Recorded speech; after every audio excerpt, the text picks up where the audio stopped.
Hello नमस्कार साथियों, स्वागत है आप सभी का सीखने के इस क्लास में। तो जैसा कि आपको पता है कि हम लोग गणित विषय सीख रहे हैं जो क्लास 9th का है। तो उसका हम लोग कर रहे हैं अध्याय संख्या 10, जिस चैप्टर का नाम है हीरोन का सूत्र अर्थात हीरोज फार्मूला। यह चैप्टर पूरी समाप्त हो चुका है, लेकिन आज के इस भाग में अर्थात भाग संख्या 6 में जो हम लोग करने वाले हैं इस चैप्टर का पूरा सारांश करेंगे।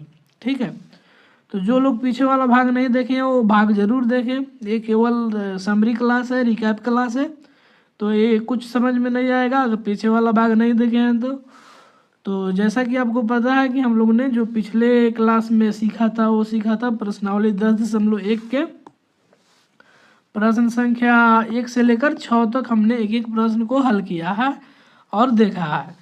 तो अगर आपको किसी भी प्रश्न में कठिनाई आ रही है या कहीं भी नहीं समझ में आ रहा है तो वीडियो आप देख सकते हैं। तो चलिए देखते हैं कि आज के इस भाग में सारांश में हम लोग क्या क्या देखने वाले हैं। तो आज हम सब सीखेंगे जो सारांश में लिखा हुआ है वही बात। ठीक है, समरी। तो सबसे पहले हम बात करते हैं त्रिभुज के बारे में। किसके बारे में? त्रिभुज के बारे में।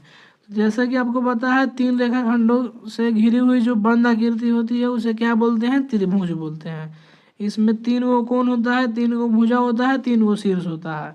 इसमें किसी को डाउट नहीं है तो मान लेते हैं ABC एक त्रिभुज है जिसके जो तीनों साइड हैं वो आपस में बराबर है। अर्थात जितना AB की लंबाई है उतना ही BC है, उतना ही CA है। तब इस त्रिभुज का एक स्पेशल नाम दे दिया गया और कहा गया कि इस तरह के त्रिभुज को हम बोलेंगे समबाहु त्रिभुज अर्थात इक्विलेटरल ट्रायंगल। और इसमें एक और ख़ास बात है कि इसके सभी कोण बराबर होते हैं, अर्थात कोण A बराबर कोण B बराबर कोण C, और ये सभी 60 डिग्री के होते हैं। क्योंकि त्रिभुज के तीनों कोणों का योग कितना होता है? अर्थात कोण A जोड़ कोण B कोण C, तीनों कोणों को जब जोड़ेंगे तो कितना हो जाएगा? 180 डिग्री। तब न तीनों 60-60-60 रहेगा, तब जोड़ेंगे तो 180 डिग्री पहुंचेगा।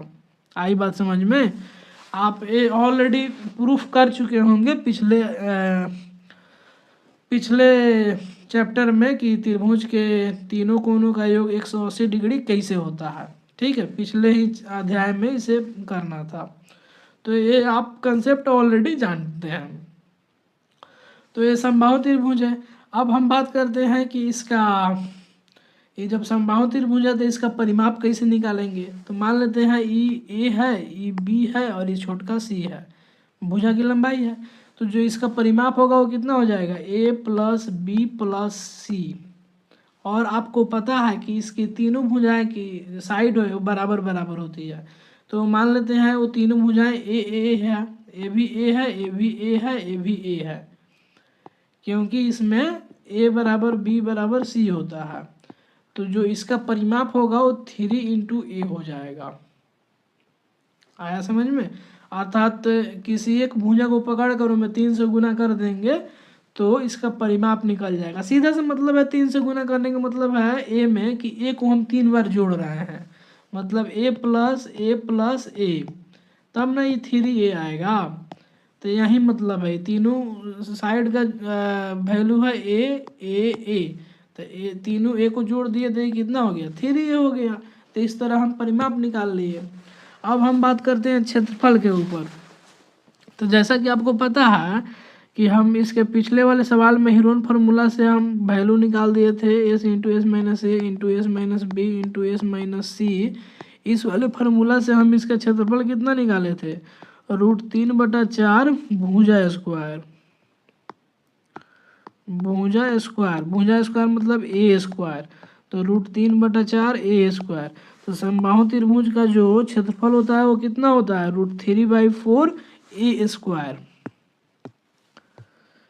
तो जैसा कि यहाँ फिगर में दिखाया गया है, एक ट्रायंगल है, इसके तीनों साइड आपस में बराबर है और प्रत्येक कोण कितना का है? 60-60 डिग्री का है। ये कौन सा त्रिभुज है? समबाहु त्रिभुज है, अर्थात इक्विलेटरल ट्रायंगल है।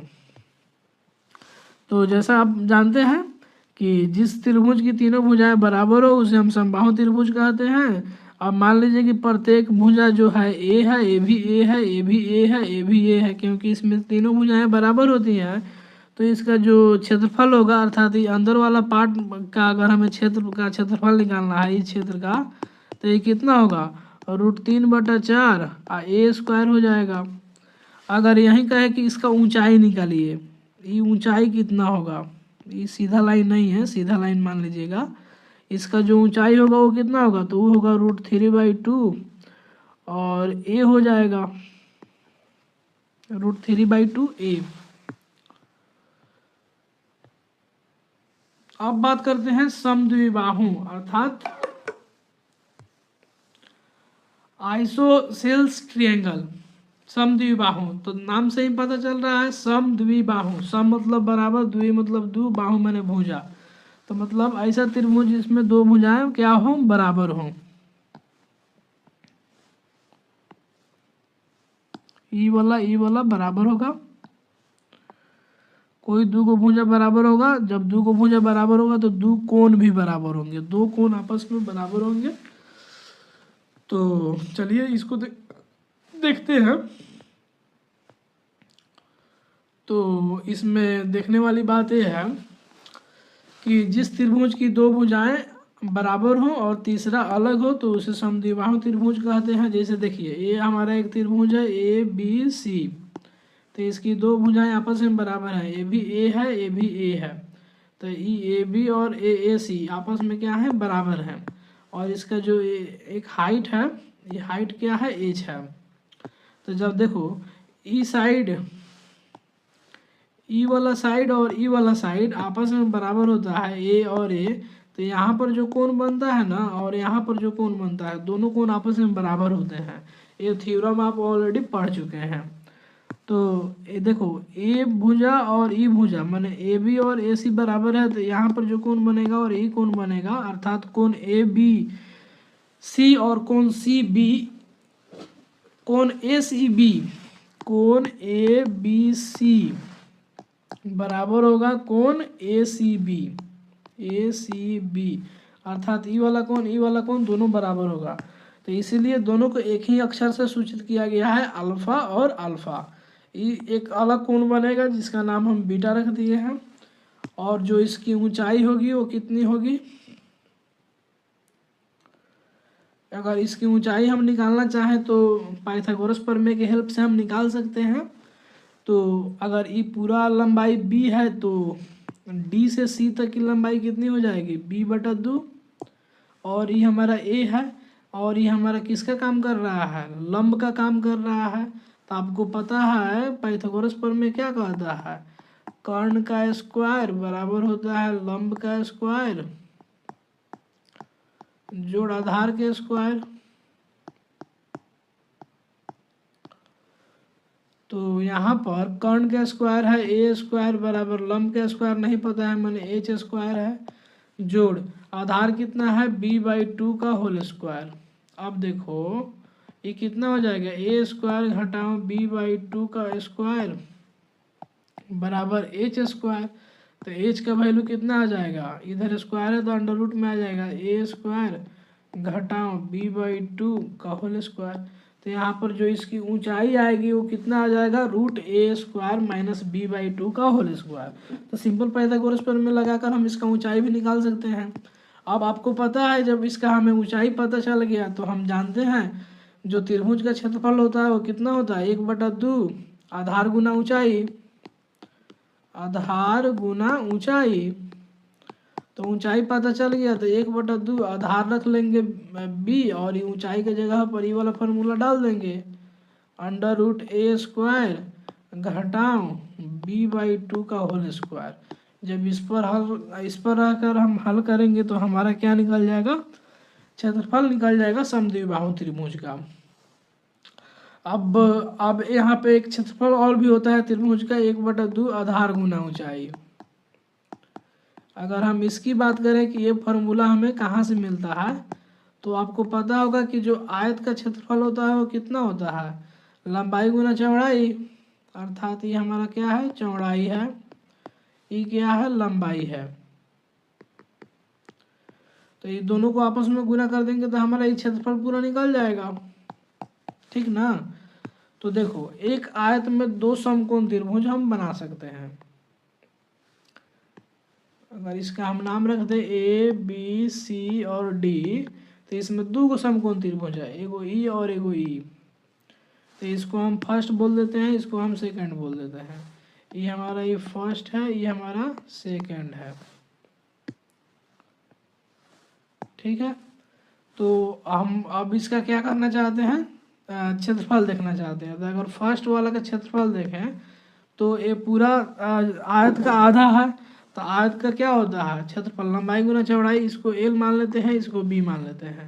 तो ये एल गुना बी हो जाएगा, और इसका आधा है तो आधा कर देंगे। सेकेंड वाला का भी सेम है, ए भी आधा है तो आधा, और ए भी तो बी होगा, ए भी एल होगा, तो एल गुना बी, एल गुना बी का आधा हो गया। तो देखो यही तो हमारा बन के आ गया, ये जो त्रिभुज आ गया। तो ये हमारा यहाँ पे जो बी है यही तो ऊंचाई का काम कर रहा है, और जो एल है किसका काम कर रहा है, आधार का काम कर रहा है। तो यही फार्मूला बन गया 1/2 आधार गुना ऊंचाई। आई बात समझ में। अब हम बात करते हैं हीरोन सूत्र।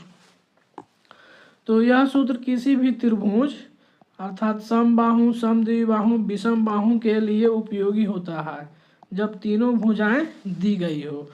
अर्थात हम समबाहु त्रिभुज के लिए भी लगा सकते हैं, समद्विबाहु त्रिभुज के लिए भी लगा सकते हैं, और विषम बाहु त्रिभुज के लिए भी लगा सकते हैं।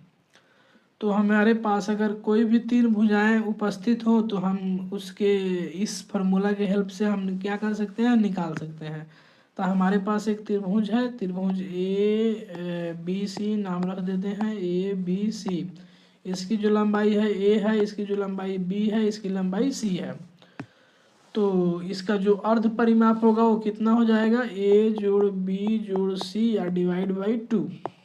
तो ये हमारा अर्ध परिमाप हो गया। और क्षेत्रफल का सूत्र क्या होता है, क्षेत्रफल का सूत्र होता है under root S into S minus A into S minus P into S minus C. ये हमारा क्या होता है, क्षेत्रफल का फॉर्मूला होता है under root S into S minus A into S minus B into S minus C. ये त्रिभुज के क्षेत्रफल का फार्मूला होता है। इसी को हीरोन फार्मूला बोलते हैं, जहाँ पर जो हमारा एस है वो क्या है, जो एस है वो हमारा है, एस बराबर है ए प्लस बी प्लस सी बाटा में 2। आई बात समझ में। और ए बी सी इस त्रिभुज की भुजा है। तो इस प्रकार ये हमारा पूरा चैप्टर यहाँ ख़त्म हो जाता है। इस चैप्टर में इससे ज़्यादा नहीं पढ़ना है, और जो सवाल आएंगे इसी पर ही आएंगे। हो सकता है आपको कैलकुलेशन थोड़ा सा डिफ़िकल्ट लगे, वर्गमूल और वर्गमूल ही लग जा रहा है जिसके कारण, लेकिन है बहुत हल्का। एगो फार्मूला याद करेंगे सब बन जाएगा। तो इस पूरे चैप्टर में आप मेरे साथ बने रहे, इसके लिए आपका बहुत बहुत धन्यवाद। आपसे जल्द मिलेंगे फिर किसी अन्य चैप्टर के साथ। तब तक आपका एक बार फिर से धन्यवाद। जय हिंद।